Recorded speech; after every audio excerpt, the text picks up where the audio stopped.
आज मुख्तलिफ खबरों के हवाले से जो हाल अहवाल है वो हम आप तक पहुंचाने की कोशिश करेंगे, क्योंकि जम्मू कश्मीर के अंदर सियासत सर चढ़कर बोल रही है।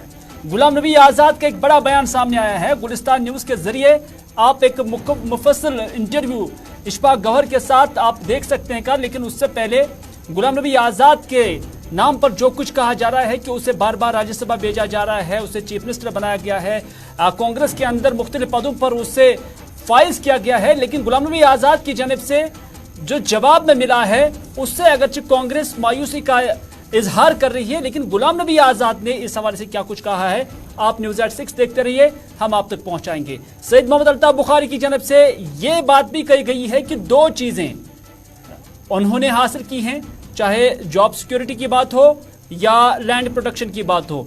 अब सैयद मोहम्मद अल्ताफ बुखारी का मानना है कि तीसरा स्टेटहुड की बहाली उनका मिशन रहेगा और मुहिम बाज़ाब्ते तौर पर शुरू होगी। लेकिन उससे पहले एक अफसोसनाक खबर, और वो भी अनंतनाग से, क्योंकि आए रोज देखने को मिल रहा है कि खिलाड़ी मैदान के अंदर हार्ट अटैक से मर जाते हैं, और ऐसा ही वाक़ा आज अनंतनाग के अंदर भी देखा गया है। और इन विजुअल्स को आप देख सकते हैं, ये मातम यहां पर बपा हुआ है, क्योंकि 22 साल का एक नौजवान जाम बहक हो गया है। 22 साल का ये नौजवान जिसका नाम इम्तियाज अहमद खान साकिन नाइना संगम बिजबेड़ा नाम, ये नौजवान जिसकी उम्र 22 साल बताई जा रही है, क्रिकेट खेलने के दौरान हरकत कल्ब बंद होने से इंतकाल कर गए हैं। हालांकि इससे पहले हाल ही में चाडूरा के अंदर भी इसी तरह का एक वाक़ा या एक हादसा पेश आया, और इसके अलावा भी नॉर्थ कश्मीर या साउथ कश्मीर के अंदर इस तरह के वाक़ात जो है वो बढ़ने लगे हैं। आखिर वजूहात क्या है? जो खिलाड़ी फिजिकली फिट तस्वुर किए जाते हैं, अब वो भी हरकत कल्ब बंद हो जाने से मर जाते हैं, इंतकाल हो जाता है। और ऐसा ही वाक़ा आज बिजबेड़ा के अंदर भी पाया गया। माना जा रहा है कि ये खिलाड़ी जिसका नाम इम्तियाज अहमद खान था, जब मैदान में उतरा बॉलिंग कर रहा था, बॉलिंग करने के बाद जब फील्डिंग सजाई गई तो फील्डिंग पे उसको रखा गया और अचानक वो जमीन पर गिर गए, और बाद में पता चला कि उसे हार्ट अटैक हुआ है, जिसकी मौके पर ही मौत वाक़ा हुई है। इलाके में इस मौत से गम का माहौल है, मातम का माहौल है, खिलाड़ियों में भी मातम का माहौल है, और आसपास भी खासतौर पर जहां का ये रहने वाला था नैना संगम, वहां पर भी मातम बपा हुआ है।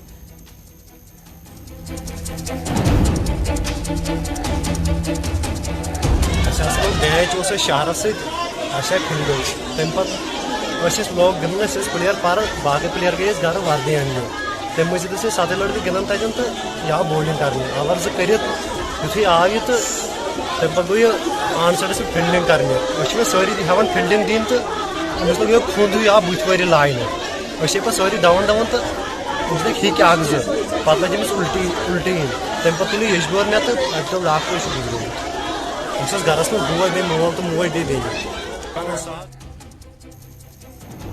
चलिए, गुलाम नबी आज़ाद का कहना है कि कांग्रेस को गुलाम नबी आज़ाद का थैंकफुल होना चाहिए, क्योंकि जब जब वो राज्यसभा में गए तो कांग्रेस के पास मेजॉरिटी नहीं थी कि वो वहां पर राज्यसभा मेंबर बनाते। यानी जहां जहां पर या जब जब नाम गुलाम नबी आज़ाद का आया तब तब कांग्रेस के पास मेजॉरिटी नहीं थी उन्हें राज्यसभा भेजने के लिए, और उन्होंने आज़ाद उम्मीदवारों की हिमायत और दूसरे पार्टियों की हिमायत हासिल की, और जिसके बाद वो राज्यसभा के अंदर गए हैं। ये गुलाम नबी आज़ाद ने गुलिस्तान न्यूज़ के साथ हमारे जो एग्जीक्यूटिव एडिटर है इशफाक गौहर, उनके साथ खुसूसी बातचीत में आज कहा। ये खुसूसी बातचीत आप कल शाम जो है सुन सकते हैं, देख सकते हैं गुलिस्तान न्यूज़ पर ही रात 9:30 बजे। लेकिन इस बातचीत का एक हिस्सा हम आप तक पहुंचा रहे हैं, जिसमें गुलाम नबी आज़ाद ये कहते हैं कि मैं आज़ाद उम्मीदवारों और दीगर जमातों की मदद से राज्यसभा मेंबर बना है, मुझे कांग्रेस का नहीं बल्कि कांग्रेस को मेरा शुक्रिया अदा करना चाहिए कि मैंने अपने बिहाफ पर आज़ाद उम्मीदवारों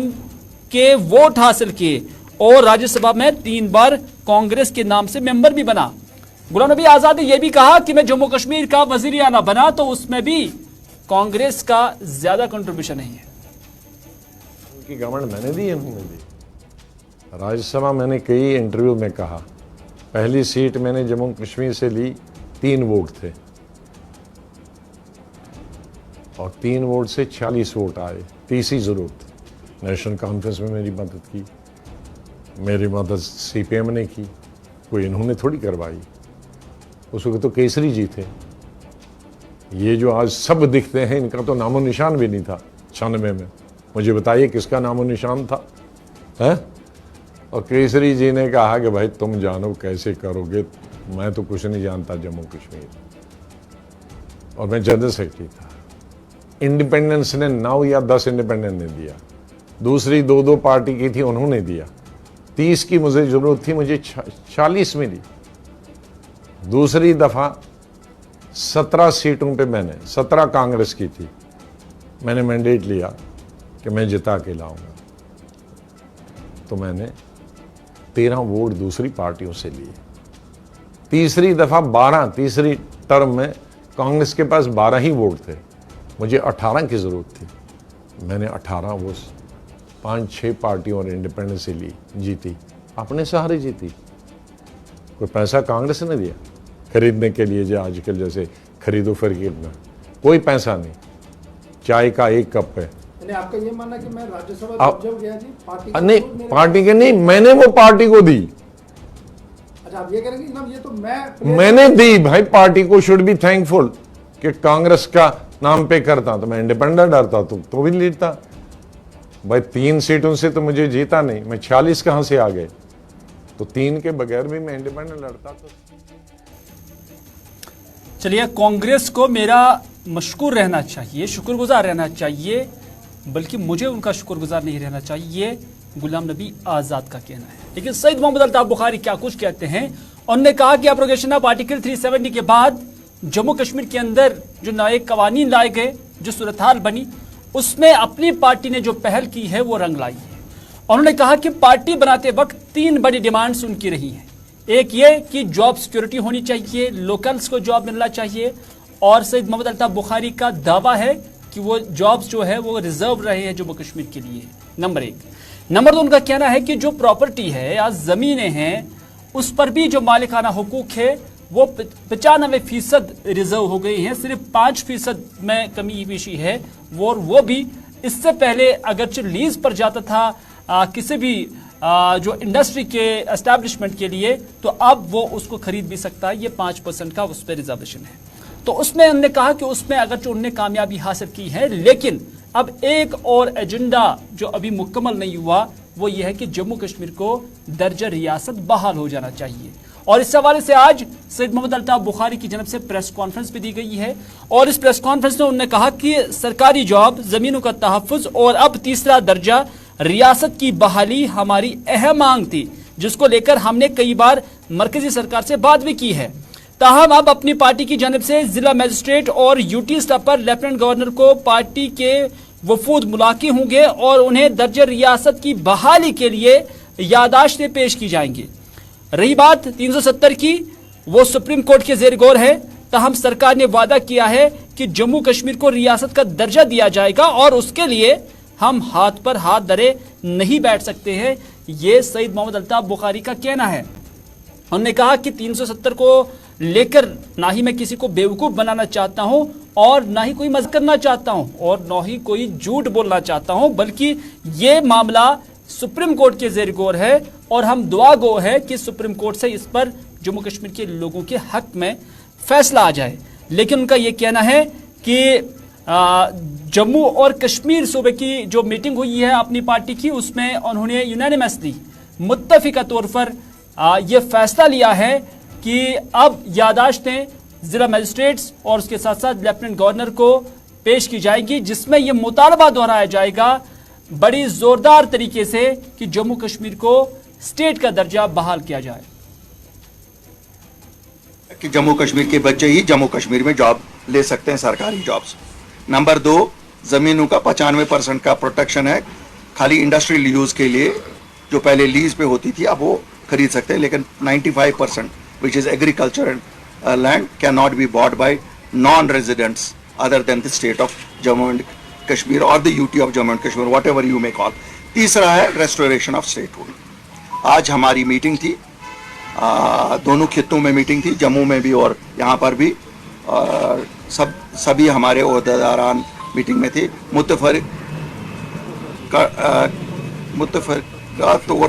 मुत्तफ़िका तौर पे ये करार पाया कि हमारा एक डेलीगेशन गवर्नर साहब से मिलेगा जो रेस्टोरेशन ऑफ स्टेटहुड के लिए फॉर्मली डिमांड करेगा।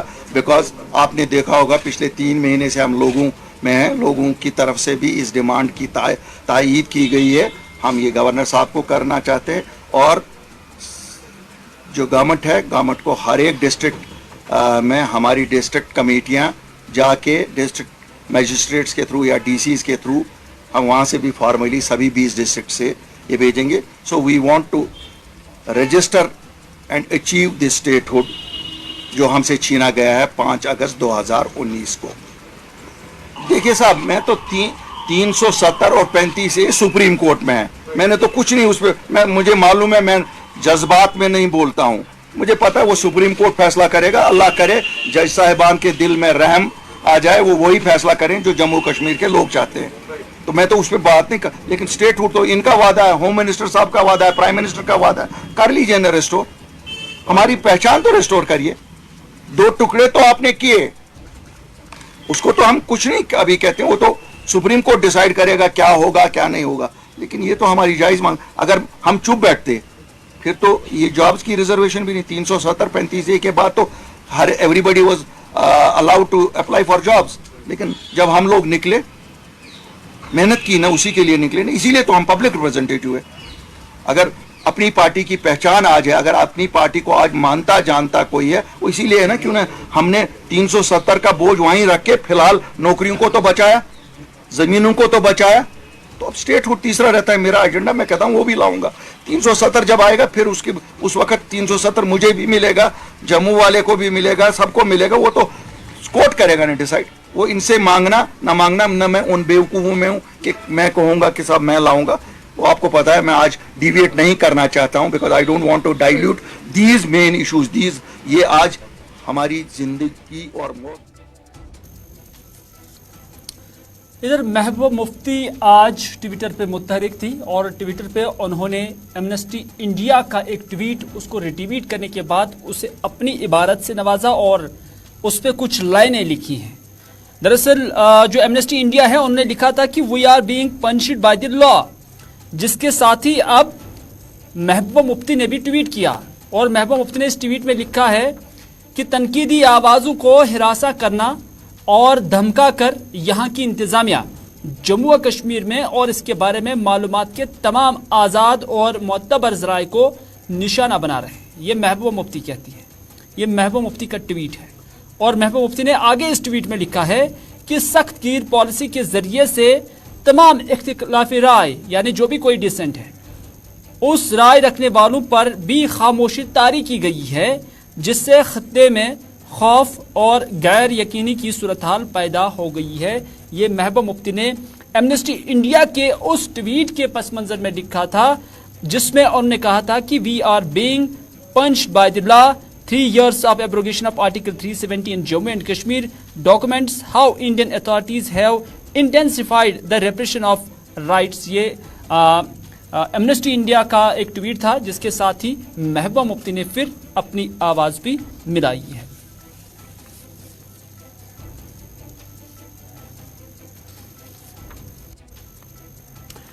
Director general police Dilbag Singh आज हंदवारा गए थे और जहां पर उन्होंने मीडिया नुमाइंदों के साथ भी बात की और उससे पहले फौज के साथ भी मीटिंग की है, पुलिस के साथ भी, पुलिस के आला अफसरान के साथ भी मीटिंग हुई है। तो उस मीटिंग के बाद जब उन्होंने मीडिया नुमाइंदों के साथ बात की तो उन्होंने कहा कि मिलिटेंट आजकल पिस्टल का इस्तेमाल ज़्यादा करते हैं। डीजीपी का कहना है कि मिलिटेंट्स जो आजकल पिस्टल और ग्रेनेड का इस्तेमाल ज़्यादा करते हैं क्योंकि AK-47 के मुकाबले में पिस्तौल या ग्रेनेड कैरी करना एक इंसान के लिए आसान है। ये दरअसल एक टेक्निकल शिफ्ट है। ये दिलबाग सिंह कहते हैं, जम्मू कश्मीर पुलिस के सरबराह कहते हैं कि ये दरअसल एक टेक्निकल शिफ्ट है क्योंकि इसको चलाना, यानी पिस्तौल को चलाना आसान है और पिस्तौल को छुपाना भी आसान है।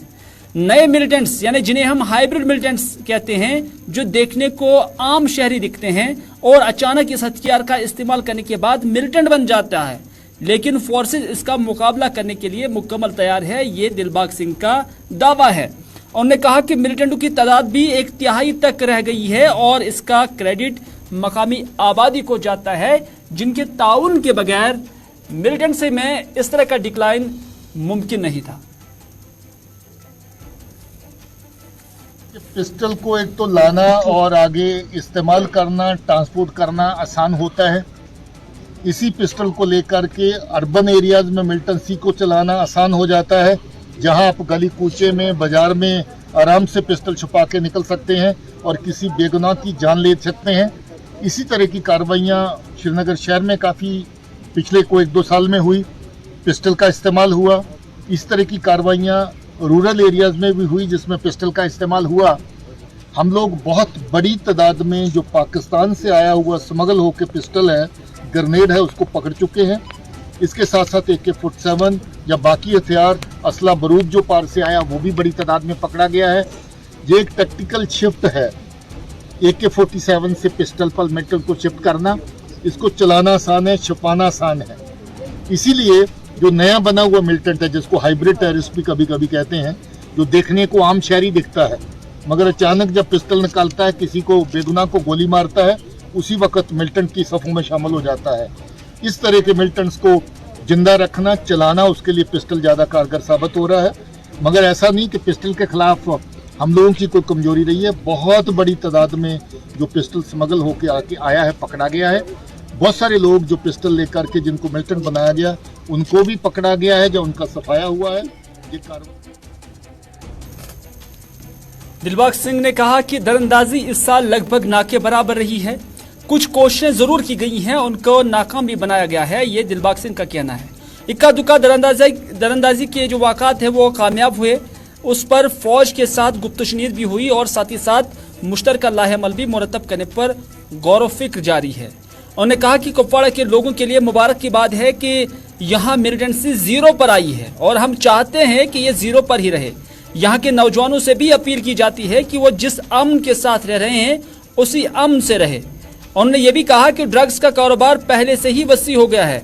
इसका इस्तेमाल न सिर्फ नौजवानों को मुतासिर करने के लिए किया जा रहा है, बल्कि DGP के बकौल इससे मिलिटेंटों की फंडिंग के लिए भी इस्तेमाल में लाया जाता है। हम सिविल सोसाइटी और इमाम व खुतबा से भी अपील करते हैं कि वो नशे के खिलाफ लोगों में बेदारी आम करें। लगभग ना के बराबर है। कुछ एक अटेम्प्ट हुए इन्फिल्ट्रेशन के, जिनको बड़ी सख्ती से दबाया गया और उनको नाकाम किया गया। इक्का दुक्का इन्फिल्ट्रेशन सक्सेसफुल भी हुई, जिसके बारे में रिपोर्ट्स हैं, जिसके बारे में हम लोगों ने चर्चा किया। आज आर्मी के ऑफिसर, बाकी जितने भी CAPF हैं उनके ऑफिसर, पुलिस के सभी ऑफिसर जो इलाका के हैं, उनसे चर्चा हुआ। हमारी जो बॉर्डर की ग्रिड है मजबूत है, उसको और मजबूत करने के बारे में भी मशवरा हुआ। और जहां पर कुपवाड़ा के अवाम को मुबारक है कि आज मिलिटेंसी कुपवाड़ा में 0 है और मैं चाहता हूं कि इसको 0 लेवल पे ही रखा जाए। जहां के नौजवान को, जहां के यूथ को भी मुबारक है कि वो इसी तरीके से जो अमन के साथ उन्होंने अपना जुड़ाव किया है, अमन के साथ जुड़े हैं, उसको अमन के साथ ही जुड़े रहना है। जहां पर बहुत तरह की साजिशें, बहुत तरह की प्रोवोकेशन जो हैं वो पैदा होती हैं, आर पार से कुछ तरह के प्रोवोकेशन देने की कोशिश की जाती है, वो प्रोवोकेशंस हमारे हक में नहीं है, हमारे अवाम के हक में नहीं है, हमारे हक में नहीं है। हमने लंबा अरसा जान और माल का नुकसान बड़ी स्केल पे उठाया है। आज वक्त है कि उस नुकसान की भरपाई हम अमन के साथ खड़ा होकर कर सकते हैं और हमें अमन की राह पर चलना है। ये मैं नौजवान को कहना चाहता हूँ। ड्रग्स का कारोबार, ड्रग्स की तस्करी पहले से बड़ी है। पुलवामा के अंदर आज एक बार फिर एक गैर मकामी मजदूर को हमलावरों ने हमला किया, जिसके नतीजे में वो जख्मी हो गया। माना जा रहा है कि एक मजदूर पर गोलियां चलाई गई है, जिसके नतीजे में वो जख्मी हो गया है। फौरी इलाज मुआवजे के लिए अगरचे उससे नज़दीकी अस्पताल ले जाया गया, तहाँ वहाँ से उसे श्रीनगर मुंतकिल किया गया है।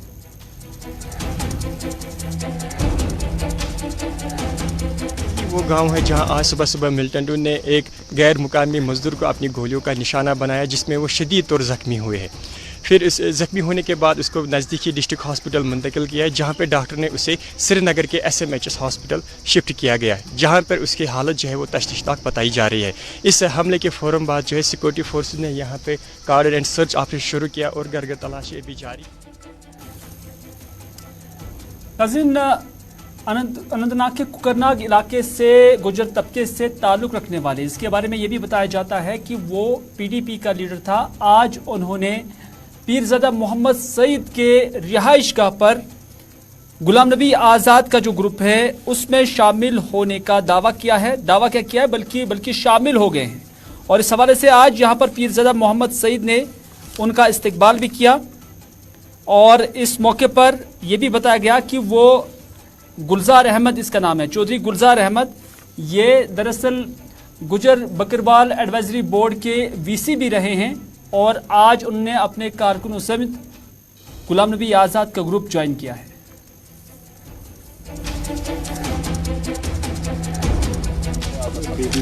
देखिए, मैं सबसे पहले आपको ये चीज़ कहूँगा कि मैं गुजर बकरवाल एडवाइजरी का वाइस चेयरमैन रहा हूँ और मैं आज आज़ाद साहब की क़यादत में काम करने के लिए जनाब हमारे एक्स मिनिस्टर साहब हैं यहाँ पीरज़ादा मोहम्मद सईद साहब, तो उनकी क़यादत में यहाँ हम आज मेरे ये दर्जनों साथी साथ आए हैं।